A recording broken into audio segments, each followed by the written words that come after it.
Saúdo os irmãos com a graça e paz do nosso Senhor Jesus Cristo. Amém? Vamos meditar na palavra do Senhor? Vai ser passado um vídeo onde já começa a nossa meditação.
שתהיה בימים חיים ותהיה בענני שמיים.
Ele foi traspassado pelas nossas transgressões e moído pelas nossas iniquidades.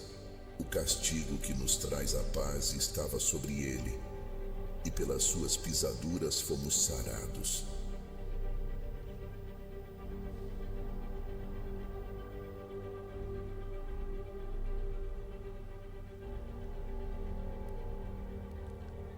Vamos abrir nossas Bíblias ou acessá-las no livro de Isaías, capítulo 53.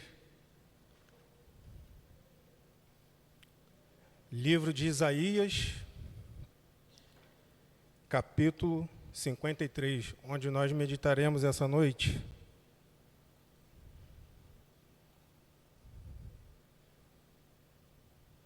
Vou pedir aos irmãos, aqueles que podem, que fiquem de pé, por favor, para a gente fazer a leitura da palavra do Senhor.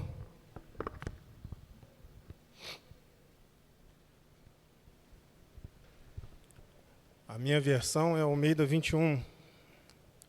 Diz assim a palavra de Deus: Quem creu na nossa pregação, a quem se manifestou o braço do Senhor, Foi crescendo como renovo diante dele, como raiz que sai de uma terra seca. Não tinha formosura nem beleza. Quando olhávamos para ele, não víamos beleza alguma para que o desejássemos. Foi desprezado e rejeitado pelos homens, homem de dores, experimentado nos sofrimentos. E como um de quem os homens escondiam o rosto, foi desprezado, e não lhe demos nenhuma importância. Verdadeiramente ele tomou sobre si as nossas enfermidades e levou sobre si as nossas dores, e nós consideramos aflito, ferido por Deus e oprimido. Mas ele foi ferido por causa das nossas transgressões, esmagado por causa das nossas maldades. O castigo que nos traz a paz estava sobre ele, e por seus ferimentos fomos sarados. Todos nós andávamos desgarrados, como ovelhas. Cada um se desviava pelo seu caminho, mas o Senhor fez cair a maldade de todos sobre ele. Ele foi oprimido e afligido, mas não abriu a boca, como um cordeiro que é levado ao matadouro. E como a ovelha muda diante dos seus tosqueadores, ele não abriu a boca. Foi levado por juízo opressor, e a sua descendência, quem a considerou? Pois ele foi tirado da terra dos viventes, ferido por causa da transgressão do meu povo. Deram-lhe uma sepultura com os ímpios, e ficou com o rico na sua morte, embora nunca tivesse cometido injustiça, nem houvesse engano na sua boca. Contudo, foi da vontade do Senhor esmagá-lo e fazê-lo sofrer, apesar de ter sido dado como oferta pelo pecado. Ele verá a sua posteridade, prolongará os seus dias, e a vontade do Senhor prosperará nas suas mãos. Ele verá o fruto do trabalho da sua alma e ficará satisfeito. Com o seu conhecimento, o meu servo justo justificará muitos e levará sobre si as maldades deles. Por isso eu lhe darei uma porção com os grandes, e ele repartirá o despojo com os poderosos, porque derramou a sua vida até a morte, e foi contado com os transgressores, mas ele levou sobre si o pecado de muitos e intercedeu pelos transgressores. Amém, irmãos? Vamos orar mais uma vez? Curvem suas cabeças, por favor. Pai amado, Pai santo, Pai justo, Pai fiel, somos gratos, Senhor, por estarmos aqui como igreja reunida, Senhor, para te louvar, te adorar, te exaltar, para bendizer teu nome, Senhor. Ó Deus, usa-me, Senhor. O Senhor sabe que sem a tua presença eu nada sou, Senhor. Eu preciso de ti, Senhor. Fale por mim, Senhor. Usa-me como instrumento. Me dê ousadia, Senhor. Me dê a palavra vinda do Senhor. Me dê sabedoria vinda do alto, ó Deus. E que tua igreja, Senhor, seja alimentada, Senhor, pela tua palavra, Senhor. Que ela penetre nas mentes e nos corações, Senhor. É o que te pedimos, te louvamos e te rogamos, em nome de Jesus. Amém e amém. Pode se sentar, irmãos, por favor. Como foi projetado ali, o tema da mensagem foi por nós. Eu orei muito para encontrar essa mensagem.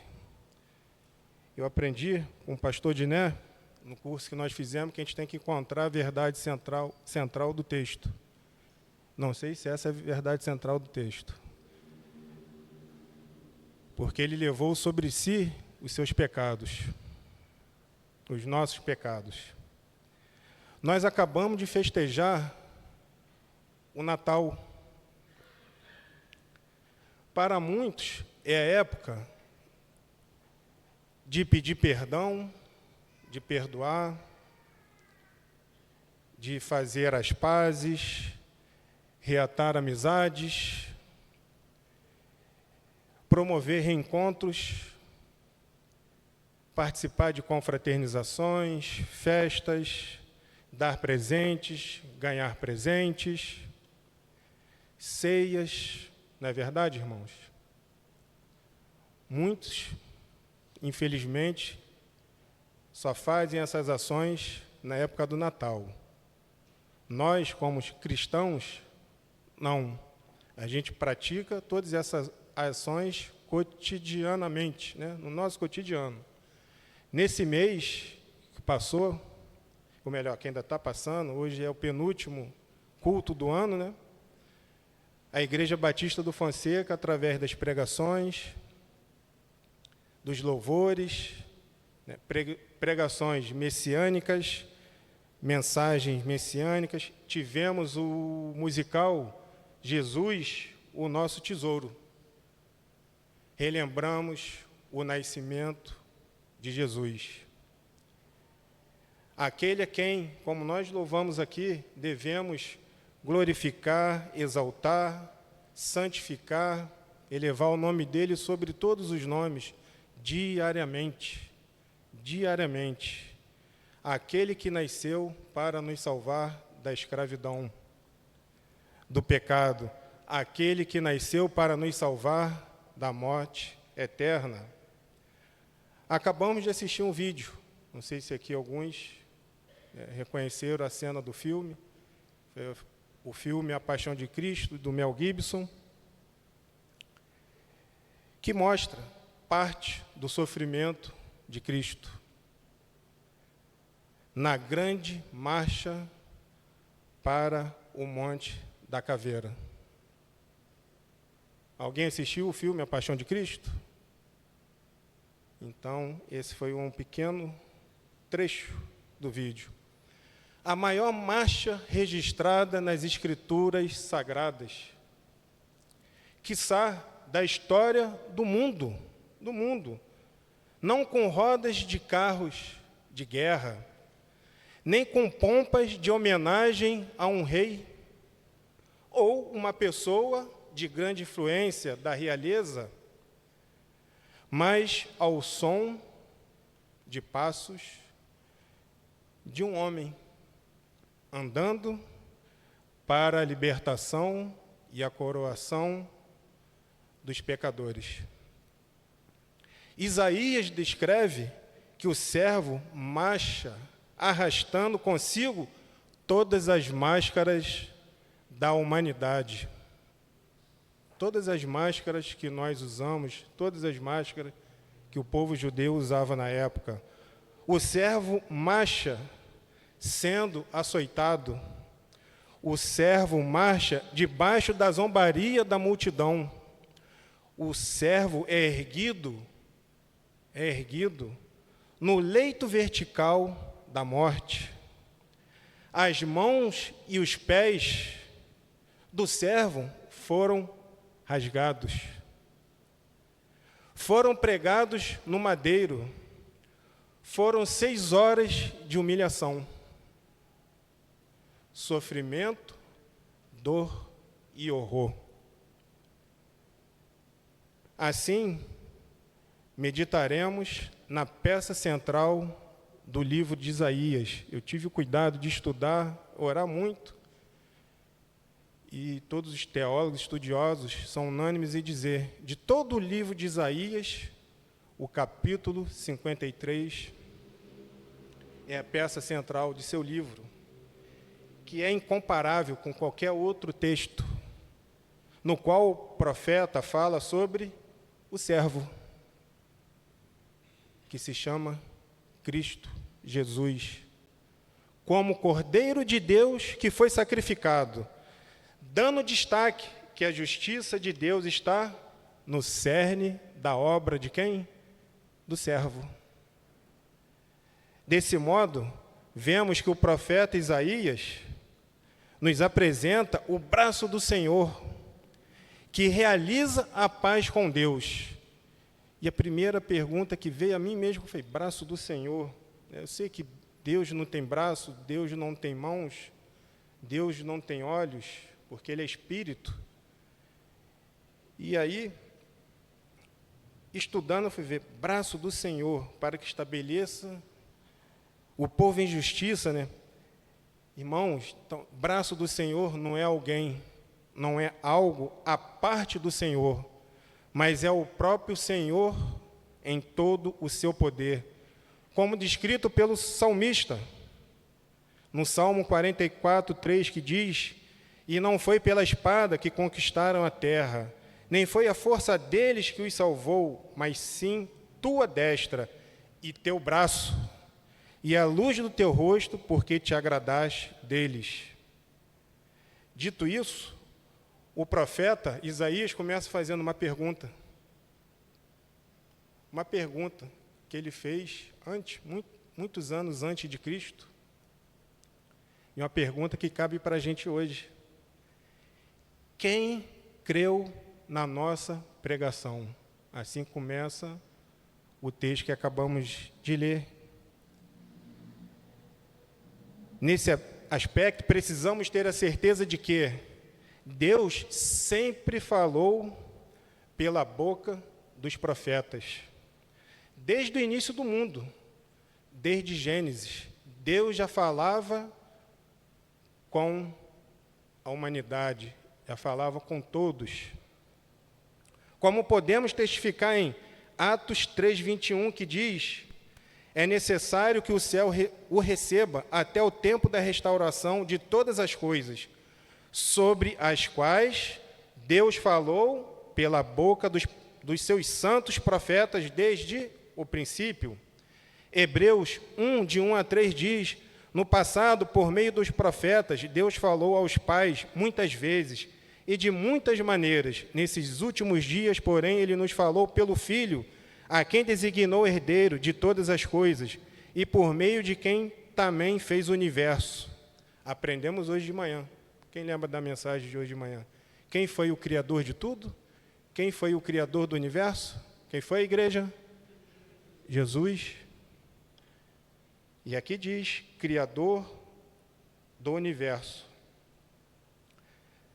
Ele é o resplendor da sua glória e a representação exata do seu ser, sustentando todas as coisas pela palavra do seu poder e tendo feito a purificação dos pecados, assentou-se à direita da majestade nas alturas. 1 Pedro 1, de 10 a 12, reafirma, ratifica: foi essa salvação que os profetas examinaram e dela procuraram saber com cuidado, profetizando sobre a graça destinada a vós, indagando qual o tempo ou ocasião que o Espírito de Cristo que estava neles indicava ao predizer os sofrimentos que sobreviriam a Cristo e a glória que viria depois desses sofrimentos. Além do próprio Deus afirmar que os profetas já falavam com toda a humanidade, o próprio Deus fala em Gênesis 3, 15 e 16, que a semente da mulher, a semente da mulher feriria a cabeça da serpente e restauraria o domínio do homem.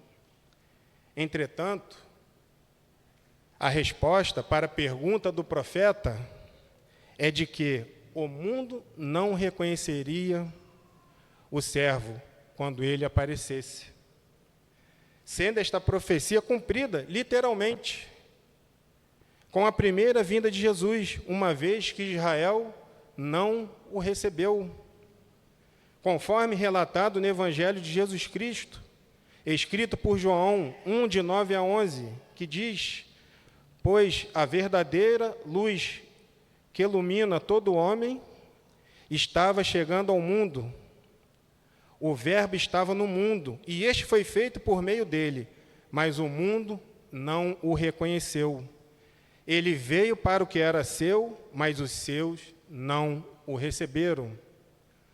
O apóstolo Paulo, na sua epístola à igreja de Roma, aplica ao mundo geral a mesma profecia, de Isaías, quando escreve em Romanos 10:16, mas nem todos deram ouvidos ao Evangelho. Pois Isaías diz: Senhor, quem deu crédito à nossa mensagem? Irmãos, infelizmente, parece que estamos vivendo ainda na Jerusalém daquela época. Pois muitos, apesar de toda a pregação da palavra, nós temos disponíveis hoje várias versões da Bíblia, tanto escrita, física, como pelos meios das mídias sociais, internet. É de fácil acesso, todos têm acesso. Nós temos acesso aos estudos do Antigo Testamento, do Novo Testamento, estudos ricos em informações bíblicas. Porém, muitos não creem em Jesus Cristo como o único e suficiente Salvador. Infelizmente, constatamos essa triste realidade em pleno século XXI, pois através do verso 3 temos a certeza de que a obra da aliança do servo é a realização de quê? Da fidelidade prometida ao rei Davi. Ou seja, o mundo todo é chamado para uma aliança eterna. Uma aliança eterna. E quantas pessoas rejeitam a Cristo diariamente? Uma pergunta que eu faço para a gente meditar. Quantas pessoas hoje rejeitam Cristo diariamente? Quantos de nós, ditos cristãos, desprezamos Jesus todos os dias? Reflitam, irmãos. Façam essa pergunta para si, como eu fiz para mim. Eu peguei um texto muito rico de um dos maiores pregadores e teólogos de todos os tempos, um servo de Deus. Ele disse o seguinte: os homens que observam ordenanças e, não obstante, vivem voluntariamente em práticas iníquas, tratam a Cristo da mesma maneira que os judeus trataram. Eles vão ao culto público e fingem orar a Ele. Cantam louvores, sentam e ouvem a sua palavra. Vão ao sacramento fingindo comemorar a sua morte ou celebrar o seu nascimento.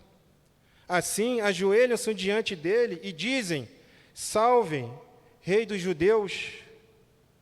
Contudo, ao mesmo tempo, vivem caminhos de iniquidade, que sabem ter sido proibidos por quem? Por Deus, por Cristo, pelos quais ele declarou a maior repugnação e que são extremamente desonrosos a ele. Assim, eles o esbofeteiam e cospem em seu rosto. Eles fazem como Judas fez, que foi a Cristo dizendo: salve, mestre, e o beijou em sua face. Deu um beijo em sua face. Ao mesmo tempo, entregando nas mãos daqueles que buscavam tirar-lhe a vida. Então, pergunta, irmãos, qual a nossa diferença para o povo judeu revelado por Isaías? Nenhuma.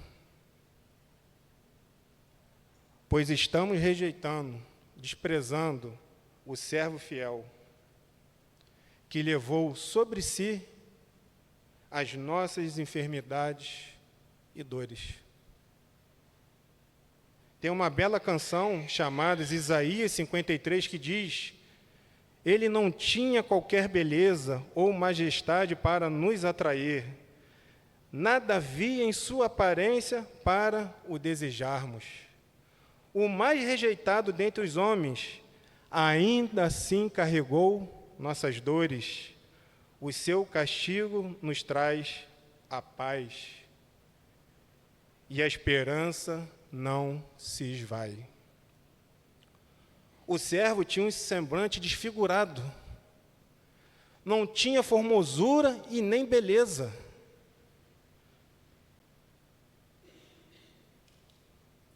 não usava roupa de marca, não usava o melhor perfume, não estava maquiado, não tinha nenhuma beleza. A nossa feiura, a minha feiura moral, estava sobre ele. Todos os nossos desprezíveis pecados, os meus desprezíveis pecados, foram lançados sobre ele. Seu rosto ficou desfigurado pelos nossos pecados. Ele foi feito pecado, ele foi feito maldição. O profeta Isaías revela ainda que o servo teve a experiência humana da rejeição. Ele foi rejeitado, pois, ao nascer de forma humilhante, como vimos aqui, sabemos, ele nasceu numa manjedoura.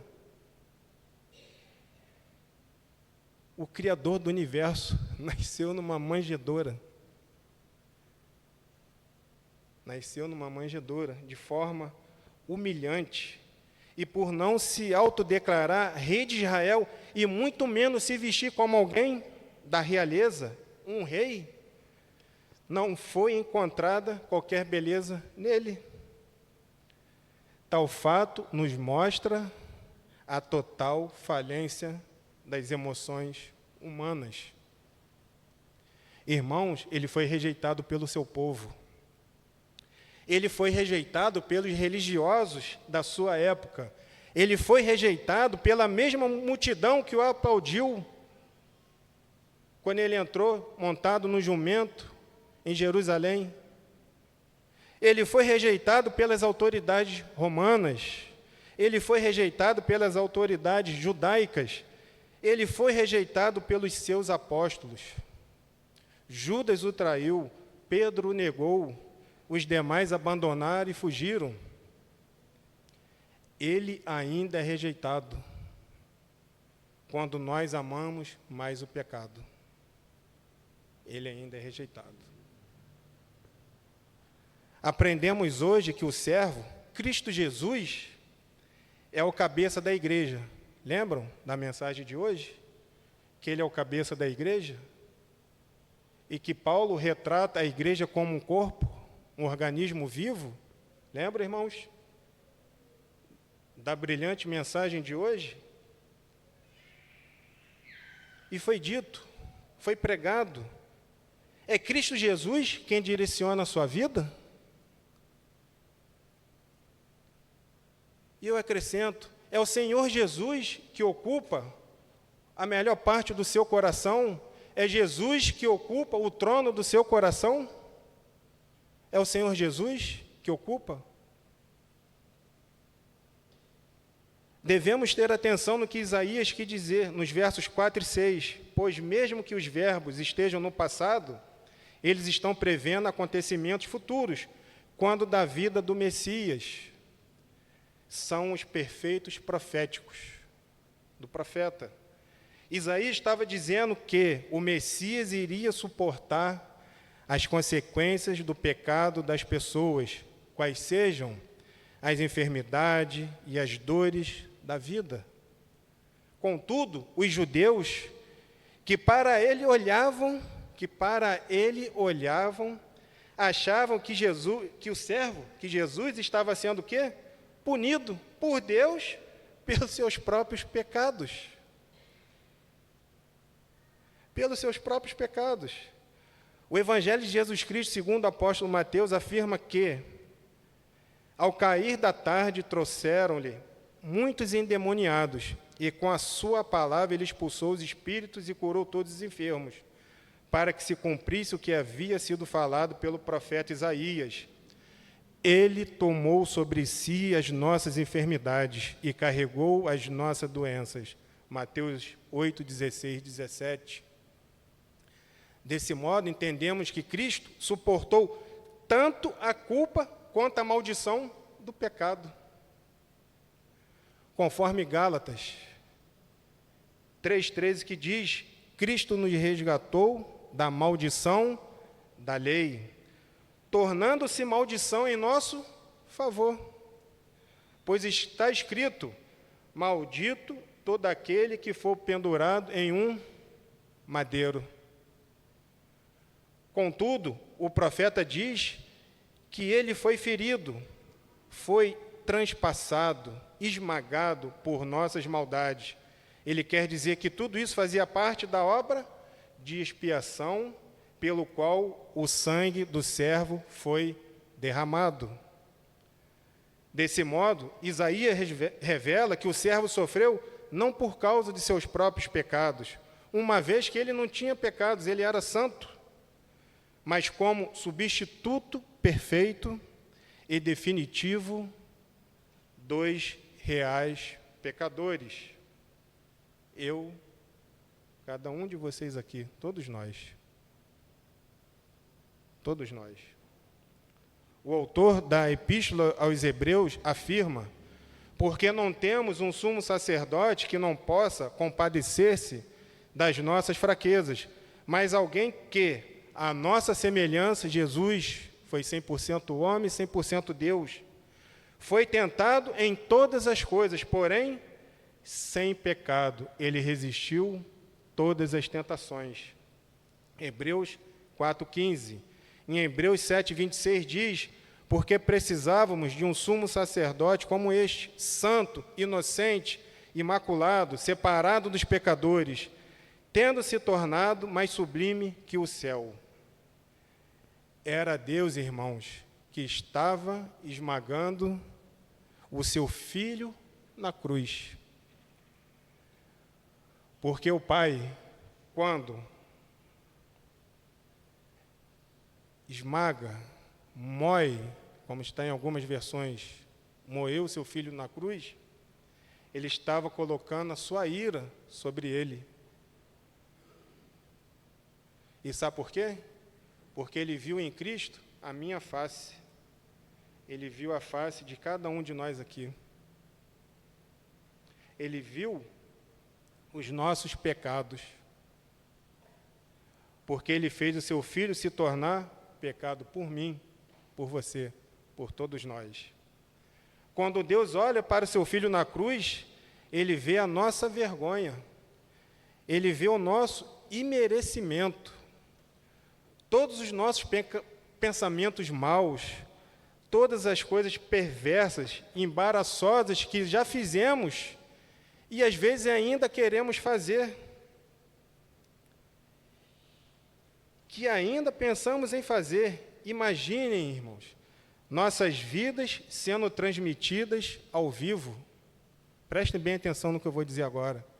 Imaginem nossas vidas sendo transmitidas ao vivo em rede de televisão, aberta para todo mundo, onde os seus piores segredos, aqueles mais detestáveis e horrorosos que te causam vergonha, fossem expostos. Como você se sentiria? Como você se sentiria? As pessoas ririam de você. Acho que seria a primeira coisa. Ririam de você, ririam de mim. Os seus próprios filhos iriam te abandonar. Sua esposa, seu marido, iria divorciar-se de você. Iria pedir divórcio. Você não teria mais amigo. Se as pessoas conhecessem o fundo do seu coração, você não teria mais amigos. As pessoas iriam zombar e desprezar você. Deus te desprezaria. Deus te desprezaria. A cruz de Cristo foi colocada à vista de todos. Eu estudei muito sobre isso, espero esclarecer para os irmãos, não sei se os irmãos tinham essa dúvida. Quando a gente fala que Cristo foi colocado, foi crucificado no Monte da Caveira, na cruz do Calvário, o que todo mundo pensa? Quando fala monte, ele foi colocado, no monte alto, é isso que os irmãos pensam? Porque eu tinha esse pensamento. Ele foi crucificado no monte, assim, bem alto. Ledo engano. O Monte da Caveira ficava, sabe onde, irmãos? Na principal rua de Israel, de Jerusalém, a principal avenida, foi ali que ele foi crucificado. Foi ali que se encontrava um monte da caveira. Cristo foi despido de suas roupas. Ele estava envergonhado diante de todo o povo. As pessoas que passavam por lá, porque essa era a intenção, que circulavam muitas pessoas, cuspiam nele, zombavam dele, balançavam a cabeça assim de reprovação. Esse aí? Esse foi o servo que foi crucificado sendo santo. Sendo santo. Esse era eu, era você, era todos nós naquela cruz. Essa era a minha e a sua vergonha, a minha e a sua desgraça. Nós é que deveríamos estar na cruz. Deus estava usando os judeus para cuspir em Cristo. Por quê? Porque Deus esmagou o seu filho, porque ele estava irado com quem? Comigo. Com cada um de vocês aqui, com todos nós. Essa era a ira de Deus. Ele colocou o inferno contra o seu filho, por causa de mim, por causa de todos nós. Lá estava o inocente, santo e puro, mas ele foi humilhado por todos os homens. Ele verdadeiramente tomou sobre si os nossos pecados. Ele sofreu pelos nossos pecados, o justo pelos injustos. Para o quê? Nos levar a Deus. Para nos levar a Deus. O servo suportou o castigo imposto por Deus para obter o quê? A nossa paz com o Senhor. O ferimento, a pisadura que lhe trouxe a morte, também trouxe o quê? A salvação para aqueles por cujo pecados ele morreu. Isso é maravilhoso, irmão. Pois a nossa salvação está garantida para todo aquele que nele crê, como seu único e suficiente Salvador. O apóstolo Pedro confirma isso ao escrever em 1 Pedro 2,24. Ele mesmo levou nossos pecados em seu corpo, sobre o madeiro, para que, mortos para os pecados, pudéssemos viver para a justiça. Vamos ler juntos o final lá? Pelas suas feridas fomos sarados. Nós fomos sarados pelas feridas dele. Isaías revela que o cumprimento por parte do servo é uma obra do Senhor. Por isso, a imagem da ovelha desgarrada resume toda a errância do ser humano por causa da natureza pecaminosa. E ainda, o profeta relata o perigo que a ovelha corre de estar sem pastor, pois ela fica completamente vulnerável a cair nas garras do pecado. Conversando com o irmão Danilo, acho que é a síndrome do estar sozinho, que ele falou hoje, muitos estão desigrejados. Muitos querem viver uma vida em comunhão com Cristo, mas sem estar na igreja. Isso é a armadilha do inimigo, que é para você ficar mais vulnerável, mais frágil, mais aberto ao pecado, às armadilhas dele. Isaías diz que o servo não abriu a boca para pedir vingança aos seus agressores. O servo, na qualidade de cordeiro que tira o pecado do mundo, foi submisso, não reclamou, não proferiu palavras em sua defesa, não reivindicou um advogado e um julgamento justo, sendo inocente. Quem aqui, irmãos, quem aqui iria ser acusado, ser levado a julgamento e já ter a condenação de morte e não reivindicaria? Eu tenho direito a um advogado, eu tenho direito a um julgamento justo, eu tenho direito a fazer minha defesa porque eu sou inocente, eu não pratiquei esse crime. Esse crime que estão me imputando, eu não pratiquei.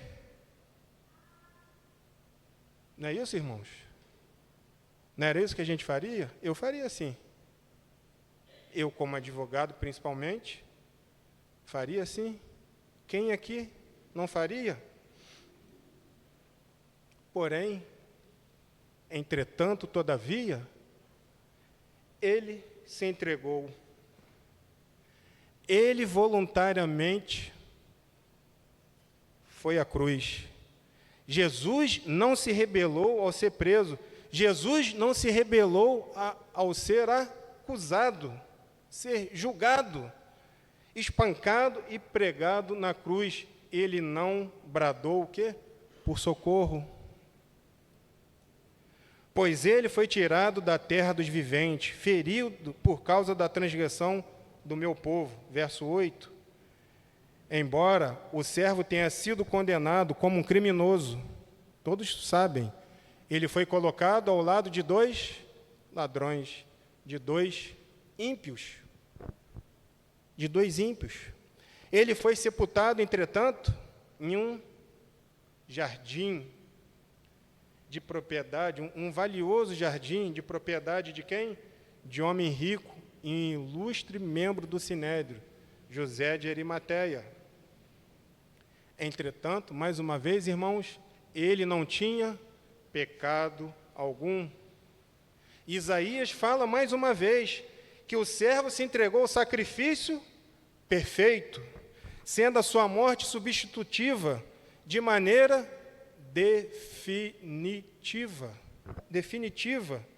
Então, ele foi crucificado em nosso lugar. Nós é que devíamos ter suportado o sofrimento e as dores do servo. Nós que devíamos ter carregado aquela cruz. Nós é que devíamos ter morrido na cruz do Calvário. Mas saiba, irmãos, que Jesus nasceu para tomar o nosso lugar. Aleluia. Glórias a Deus por isso.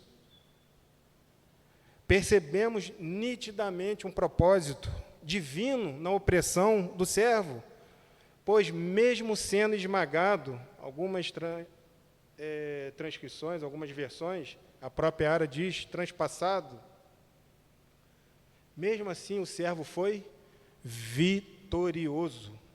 Aleluia. Embora o servo não merecesse morrer, foi da vontade de Deus que isso acontecesse, conforme o Evangelho de Jesus Cristo, segundo Mateus afirma. E adiantando-se um pouco, prostou-se com o rosto em terra e orou: meu Pai, se possível, afasta de mim este cálice. Todavia, não seja como eu quero, mas seja feita a tua vontade, como tu queres. Mateus 26, 39. Glória a Deus por isso, pois a morte sacrificial do servo pagou de uma vez por todas o alto preço do pecado humano. Preço este que ninguém conseguiria pagar. Ninguém. Libertando definitivamente eu, cada um de vocês aqui, todos nós, pecadores, da culpa diante de Deus. Fomos sarados. Amém. O escritor de Hebreus relata o seguinte: agora diz, estou aqui para fazer a tua vontade. Assim ele invalida o primeiro, para estabelecer o segundo. É nessa vontade que fomos santificados pela oferta do corpo de Jesus Cristo, feita de uma vez por todas. Hebreus 10, 9 e 10. Desse modo, o que Isaías, o profeta, quer nos dizer? Que foi invalidado a prática dos sacrifícios, das ofertas, costume da antiga aliança. Fica claro que nós, cristãos, não precisamos mais oferecer sacrifício de animais, nem guardar outros elementos cerimoniais das leis do Antigo Testamento, pois tudo isso foi o quê? Abolido, para que fosse estabelecida a obediência à vontade espiritual e moral de Deus. Mesmo diante da mais alta humilhação e sofrimento, Jesus, o servo, ao invés de ficar irado, ao invés de vingar-se, ao invés de despejar acusações contra os seus algozes, olha que belo, ele intercedeu por eles, ministrando-lhes o seu amor e o seu perdão. Ele intercedeu e atenuou a culpa dos seus transgressores. O servo, o sumo sacerdote, Cristo Jesus, que está sentado à direita de Deus Pai, intercede diariamente por mim, por cada um de vocês aqui, por todos nós, junto ao Pai. Aleluia! Glória a Deus por isso. Ele intercedeu pelos seus algozes, mas ele levou sobre si o pecado de muitos e intercedeu pelos transgressores. Irmãos, o profeta Isaías revela de forma esplêndida que a morte sacrificial do servo explica a sua glória e as bênçãos eternas daqueles que nele creem. Pois a imagem que temos do Senhor Jesus é a de um conquistador, um vitorioso que compartilha a sua vitória, a sua conquista com quem? Com a sua noiva, com a sua igreja, com os santos. Conclusão, para concluir, afirmo, com base nas Escrituras Sagradas, que a cruz de Cristo é a maior expressão do amor de Deus por todos nós, por cada um de nós. Tenham certeza, irmãos, que Deus amou você. Primeiro, Deus nos amou antes da fundação do mundo. Deus prova o seu próprio amor para conosco pelo fato de Cristo ter morrido por nós, sendo nós ainda pecadores. Romanos 5:8. Eu, você, cada um aqui presente, aqueles que estão nos assistindo, todos nós somos especiais para Deus, porque Ele amou você de tal maneira que deu tudo, deu a si mesmo, deu seu único Filho. João 3,16. Saibam que a cruz de Cristo não foi um acidente, mas um plano de Deus desde a eternidade, antes de tudo existir, pois na mente de Deus, Jesus foi morto antes da fundação do mundo. Jesus nasceu para ser o nosso substituto perfeito e definitivo, representante e fiador. A cruz sempre esteve presente no coração de Deus, sempre esteve diante dos olhos de Cristo. Sempre esteve diante dos olhos de Cristo. Encerro afirmando: Jesus marchou para a cruz, a grande marcha da história do mundo. Como um rei caminha para a coroação. Jesus jamais recuou da cruz. Tudo isso foi por quê? Por amor a mim, a cada um de vocês, a todos nós.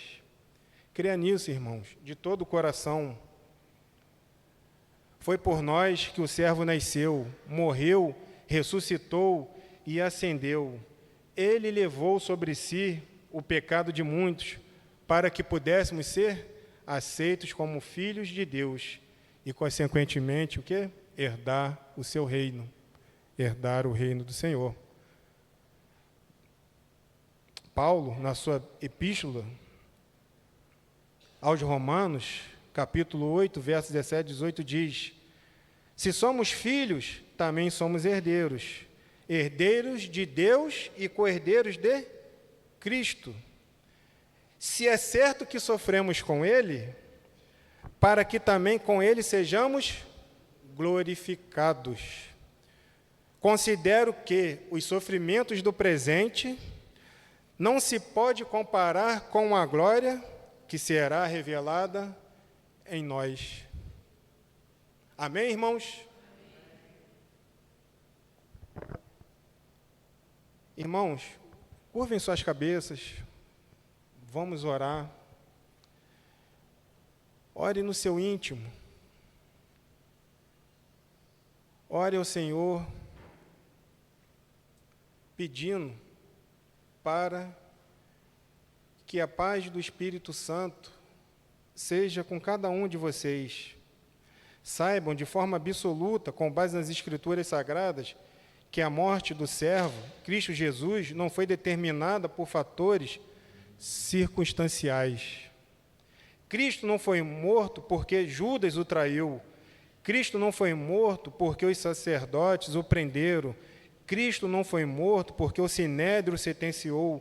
Cristo não foi morto porque Pilatos o entregou. Cristo não foi morto porque os judeus os acusaram.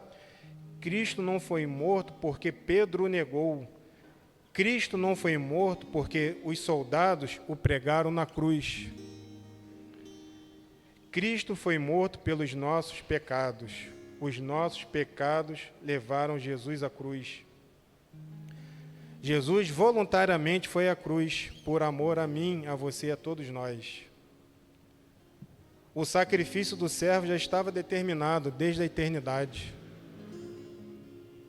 Assim foi por nós. Que Jesus Cristo, os Reis dos Reis, morreu para nos salvar da morte eterna.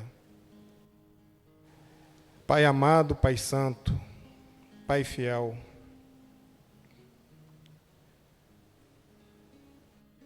palavra, Senhor, que é viva, que a Tua palavra que é poderosa,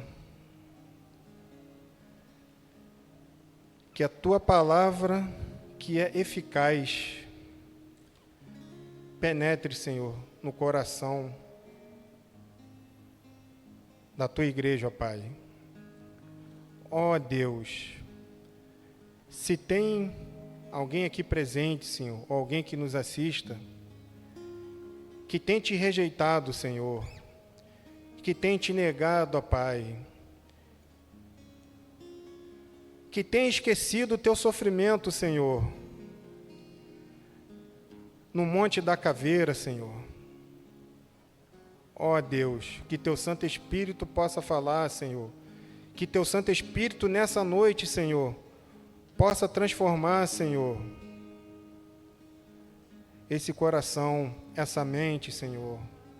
Ó Deus, que possamos relembrar diariamente o teu sacrifício, Senhor, que foi feito em substituição de mim, de todos nós, Senhor.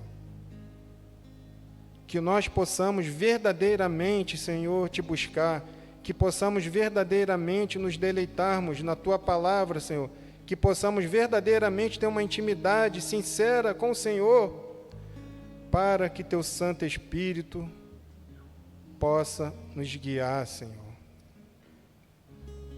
Ó Deus, trate os nossos corações, Senhor, trate nossas vidas, Senhor, que no ano vindouro, Senhor, possamos ter um relacionamento verdadeiro contigo, Senhor. Que possamos colocá-lo no alto trono dos nossos corações, que o Senhor ocupe o lugar, que só seja a cabeça que nos guie, Senhor. Seja a cabeça das nossas ações, das nossas palavras, das nossas atitudes, ó Pai. Transforma-nos, ó Deus. Pois santo, santo, santo, santo é o Senhor. Que toda honra, toda glória, todo louvor, toda adoração, Senhor, seja dada ao único que é merecedor, que é o Senhor. Toda honra e toda glória para Ti. Assim, oramos e bendizemos o teu santo nome. Em nome do nosso Senhor, Salvador, servo resgatador que oramos. Amém e amém.